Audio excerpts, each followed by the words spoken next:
There's a building for sale in Norwalk, Connecticut, 160,000 square feet, and the seller is asking $1.5 million. And all the, in quotes, smart real estate investors have passed on it. It is occupied by a really low-end, very junky department store that's selling really junk merchandise, and it's, you know, just sort of a junky building with a junky use, and nobody wanted to buy it because the seller was asking too much. And again, here's me. You got to own real estate to be a real estate entrepreneur, so I got to figure out, I say to myself, how to buy this building.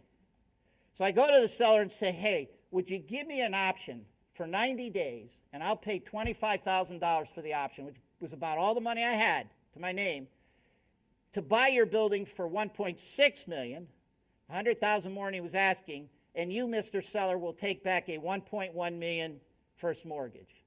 And I'm sure he thought to himself, oh, I'll never see this kid again. Sure, I'll do that. And so he gave me 90 days to buy his building for $1.6 million. He would take back a $1.1 million first mortgage. So now I've walked out of there. I say, okay, I now have some real estate tied up. Now where the heck am I going to get the $500,000 I need to buy the building? Really, $475,000, as you know, an option. The option money is applied against the sale price if you go forward. If you don't go forward, you forfeit the option money. So I need to come up with $475,000. It's early in my career. I have no track record. I have nobody to turn to, no prospective partners, no bank, no nothing. So again, I start making my lists. I'm young and youthful and excited and high energy, and I think I'll come up with something. If I didn't think that, I never would have invested or potentially wasted the $25,000. So I go see the operator of the junky department store, the guy who's the president of the company, just because I don't know what else to do. That was one of maybe 10 things I was doing at the time. And I go introduce myself. Hi, I'm Jim Randel. I'm buying the building you lease. How you doing? He says, okay. I said, well, you know, do you get along well with the seller, the landlord? He says, yeah, it's okay. He keeps just like these bland, yeah, it's okay, yeah, it's okay. And I'm sensing that he's not really happy in the location. So I say, well, do you like the location? No, not really. Well, you're not going to break your lease, are you? No. But I might be able to be talked out of my lease. So now little teeny bells going off in my head. He's not happy. He wants to get out. He's got other stores. He's not a, you know, bad credit. He's a good credit, and he's got like 6 more years on his lease. So I say, would you want to get out of your lease? Would you be willing to buy out of your lease? And he says, I might consider that. And now that bell is starting to ding a little louder. Here's what happened. He agreed that if I owned the building, he'd give me $500,000 to terminate his lease. Now I'm thinking, this is easy. What a great business. Now I have to find $500,000 first to be able to buy the building before I can tear up his lease. You have the sequence. Until I own the building, I can't tear up his lease. So I start going through the yellow pages. I got to find a banker who's going to loan me $500,000 for 1 day. That's all I need. Because if I can buy the building, display to the tenant that I'm now the owner, he'll give me $500,000, and I'll pay off the bank. I'll own the building. And finally, I find somebody who was kind of bored that day, and he listened to me, and he says, all right, I'll loan you $500,000, but I got to go along to the closing. I got to hold the money. I got to hold the deed, and I require that the tenant put the $500,000 in escrow, and as soon as you display a deed, the $500,000 comes out of escrow. And so he loans me $500,000. He gets in the car with me. He doesn't let go of the check.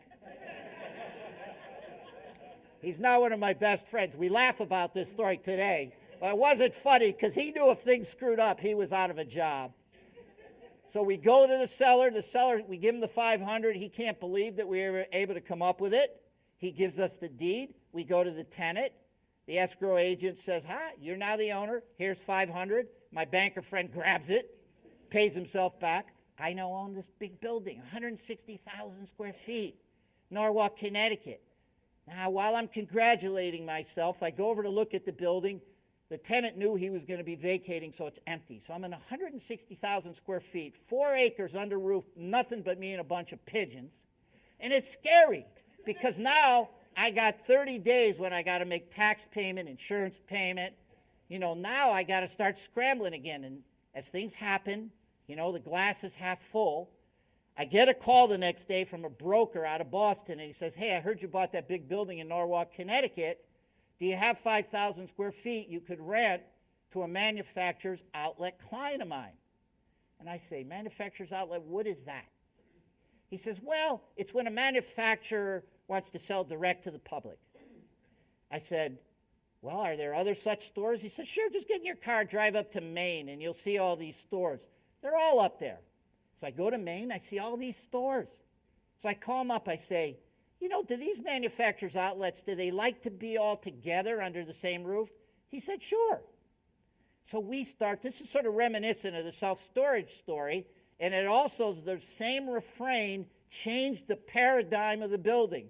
We had this big old factory, which had a real junky department store, and now we start building with 2x4 sheetrock and chicken wire little outlet stores.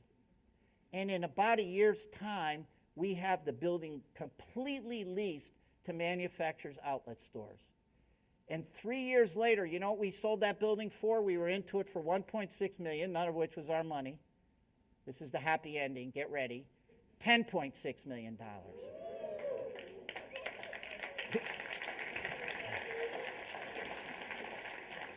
Why? We didn't make big changes to the building.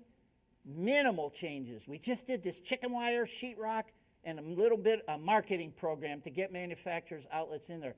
But in the investment community, this building, which once housed a junky old department store and was an industrial-feeling building, there had been a paradigm shift. It was now this factory outlet shopping center. Now, because life and investing and entrepreneuring always has a yin-yang to it, I'm going to give you the little coda on this story to show you that I'm not so smart as, this deal would make you think. About a year into the deal, there's this linen store, my second tenant, selling, a real small store, selling towels and sheets and pillowcases. And there's two guys who own the store, and they come up to me and they say, Randel, you're a pretty nice guy. We'd like you to become our partner. There'll be three of us. We'd like to take this little linen store around the area, maybe even make it national, build it into something. And of course, I'm a big real estate developer. So I say, I think not. I'm very busy with all my fancy big deals. Why don't you guys go ahead? I really don't think the country needs another linen store, but go ahead. Any guesses? Bed Bath & Beyond. I'd be a jillionaire right now. But that's the yin and yang, being an entrepreneur, the ups and the downs. Listen, you've been very, very patient. This business is a wonderful business, but it's about risk.